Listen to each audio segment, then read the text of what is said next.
Development है ये है आईएमएस को लेके। आप सभी को पता होगा कि नवंबर मंथ से आईएमएस जो है वो जीएसटी पोर्टल पे लाइव हो चुके हैं। मींस आपको जो भी टूबी में सारे इन्वॉइसेस देते हैं उसमें आपको एक्शन लेने की एक बोलते हैं ना ऑप्शंस दिया है। आप उसे एक्सेप्ट कर सकते हो, रिजेक्ट कर सकते हो या फिर आप उसे पेंडिंग फॉर फ्यूचर भी कर सकते हो।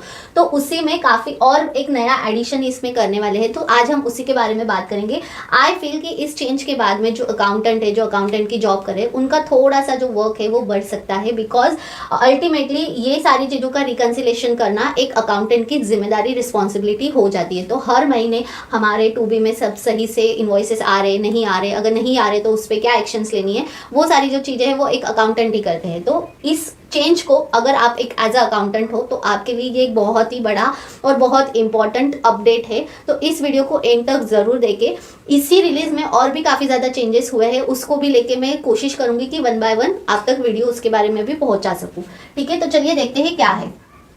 जैसे कि आईएमएस जब गवर्नमेंट ने पोर्टल पे लाइव किया तो उसका लीगल बैकअप ऐसा कुछ नहीं था। जीएसटी लॉ में उसके रिलेटेड कुछ भी पहले से लिखा हुआ नहीं था। तो उसी के लिए गवर्नमेंट जो है सेक्शन जो 38 है उसे अमेंड करने की बात कर रही है कि उसमें वो जो है आईएमएस के रिलेटेड जो फ्रेमवर्क होना चाहिए, लीगल फ्रेमवर्क, वो डाल रही है। तो ठीक है, ये एक इन्फॉर्मेशन है, इससे अकाउंटेंट का कुछ ऐसा लेना देना है नहीं, जस्ट फॉर इन्फॉर्मेशन है। ठीक है, point number 2 and point number 4 and even 3, ये 3 इंपॉर्टेंट पॉइंट है। तो पॉइंट नंबर 2 हमें क्या बताता है, ऑलरेडी हमारा जो 55th काउंसिल मीटिंग का वीडियो था उसमें भी मैंने बताया था, बट आज हम डीप में बात करेंगे। इसमें क्या है कि सेक्शन अमेंड करने की बात हो रही है। सेक्शन कौन सा, 34(2) of CGST act to specifically provide for requirement of reversal of input tax credit as is attributable to a credit note. ये सेक्शन हमें क्रेडिट नोट के बारे में बताता है। अब अगर मैं आपको एक्सप्लेन करूं, मान के चलिए एक है मिस्टर राम, ठीक है, इन्होंने और इनके एक क्लाइंट है मिस्टर अर्जुन। ठीक है, मिस्टर राम ने मिस्टर अर्जुन को सेल की है गुड्स की, कितने की 1 लाख रुपीस की। तो इन्होंने इनवॉइस इन्हें प्रोवाइड किया, sales invoice 1 lakh plus GST 1,18,000। ठीक है, अब R1 की ड्यू डेट आ गई। अब R1 में मिस्टर राम ने क्या किया, 1 लाख प्लस जीएसटी ऐसे 118 का इनवॉइस तो बुक कर दिया।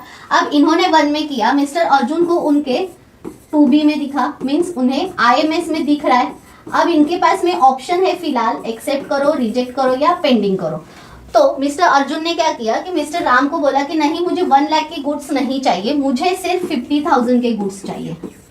ठीक है, तो मिस्टर राम ने क्या किया, उनके नेक्स्ट मंथ के R1 फाइल करते समय एक क्रेडिट नोट को फाइल किया, एक क्रेडिट नोट को रिलीज R1 में सबमिट किया एंड उस 50,000 की वो क्रेडिट नोट को किया। दैट मीन्स जब पिछले महीने मिस्टर राम ने R1 फाइल किया था तब उनकी जो लायबिलिटी बन रही थी जीएसटी की वो बन रही थी 18,000, बट अब उन्होंने 50,000 का क्रेडिट नोट किया, मींस इसमें से 9,000 उनके कम होने चाहिए आउटपुट लायबिलिटी में से।